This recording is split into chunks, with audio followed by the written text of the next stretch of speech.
All right, guys, what's up? This is Under the Arch Sports. I'm Eric Hobbs. It's time for us to talk about this Mizzou, South Carolina game Saturday night. The Tigers coming out on top 29 to 20. Before we start, need y'all to do us a favor, like the video, leave us a comment. What did you think about this game? Subscribe to the YouTube channel and find us on Facebook, Instagram, X, and Spotify. All right. This was kind of the first barometer game of the year for Missouri, and hey, wasn't perfect, but a win is a win. A lot of times this is a matchup where it's close. So I think we should have expected that. It's the one matchup in the SEC that organically has turned into, I think, a pretty solid rivalry. You have Arkansas as a rivalry, but that one was like an assigned rivalry, and it's too one-sided. This is the truest rival Missouri has in terms of what you expect out of a rivalry. The coaches, I don't think, like each other. That helps. The winner usually goes on to have a pretty good year. The loser, they're kind of handicapped by what they can do because of losing this game. Trophy game, Mayor's Cup. So yeah, it was huge given Missouri's schedule. Bama's coming to town. You got four road games that look a little harder than maybe they did at the start of the season. Gosh, everybody but Arkansas ranked as far as the road games. So yeah, this was huge to win. You should be no worse than 5-1 after this six-game homestand to start the season. And that's, hey, you can work with that. Now, we should not be surprised it was close for all the reasons we said. Carolina looked terrible against Vandy, but this is just a game where no matter what the teams are, it is a close game. And yes, Missouri won by two possessions, but it was within one possession the entire game until what, minute and a half or whatever it was to go. All right.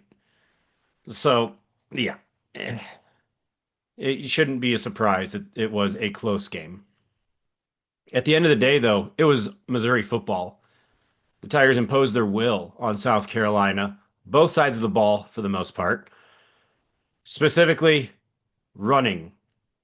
Missouri, 287 yards rushing. Ahmad Hardy just making the case once again. He might be the best running back in America. Jamal Roberts chipping in enough that you're looking at maybe the best 1-2 combo out of the backfield in America. And Pribula, excuse me, with 72 yards of his own.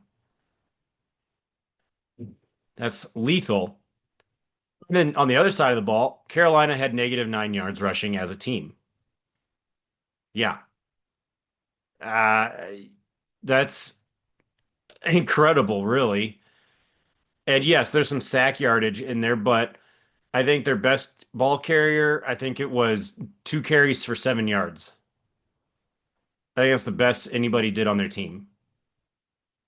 That's unreal. Missouri's Missouri's run defense statistics would be insane if not for that 184-yard run against Louisiana. Uh, it's gonna it's gonna kind of limit their rankings on the season because it's a big play. But this run defense is nasty. Yeah, we talked about Pribula.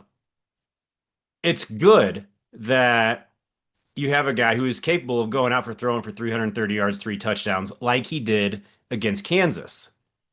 He was fantastic throwing the ball, leading the charge there. He also needs to be a guy who can take care of the ball when you have a game like this where Missouri is just running all over the opposition. And for the most part, he did that. He had one interception, and it was a similar type situation as his pick against Louisiana, where he just didn't see the defender. That's something to keep an eye on. It's a vision thing. The throw was accurate in terms of it was going to hit the receiver kind of on the money, but they were balls that should never have been thrown because of the defender that was in the area ready to pick it that he just didn't see. So, something to work on. Keep an eye on it, see if it keeps happening. Not a red flag yet. What is a red flag? The pass defense. Oh, the pass defense. Um, Guys, it's not good. After the Kansas game, Drinkwitz talked about how the zone defense was not good. They were playing too much zone and the holes were too big. And then the next time they play legitimate competition, they look worse. Is Lenora Sellers the best quarterback they're going to play? Maybe. But there's other quarterbacks who are plenty good. Ty Simpson's on that schedule. John Tier's on that schedule. Diego Pavia's on that schedule. You have other legit guys who can burn you. Gosh, the next legit competition is Alabama with Ryan Williams coming to town. Ryan Williams against this secondary is a terrifying thought. And it is the secondary. I know that may seem kind of automatic when you're thinking pass defense, but it's not like there's a short passing game where linebackers are getting themselves out of position. This is all corners and safeties, and it's concerning. It seems like a lot of the issues come in zone defense, and the first thing to do is clean up the communication. You know, that one touchdown where you had the corner and safety, I believe it was Pride and Catalan, both arms up like, "What are you doing? No, what are you doing?" That that should never happen. That is correctable. Should be easily correctable. So with UMass and then a bye, you like to think that can get figured out. And then it's just a matter of execution. You know, if you have to sag off more, sag off more. But you can't get beat over the top because most of these were just deep balls.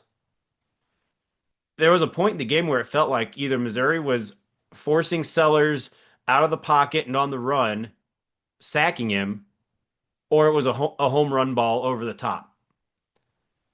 And Sellers hit numerous. He also missed a couple that should have been hit. So Missouri got lucky a couple of times, despite all the damage that actually did get done.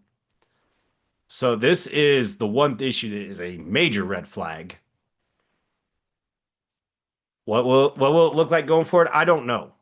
I really don't, guys. But it's a problem that has to be figured out. Now, you have two guys that were thought to be potential liabilities in this game. The first, Robbie Meyer, the kicker, filling in for Blake Craig out for the year. That's well documented. The extra point that got stoinked off the upright gave everybody kind of a uh-oh, kind of a feeling of can you even try an extra point with this guy? And then dude came out, iced the game with a 40-yarder that was pure.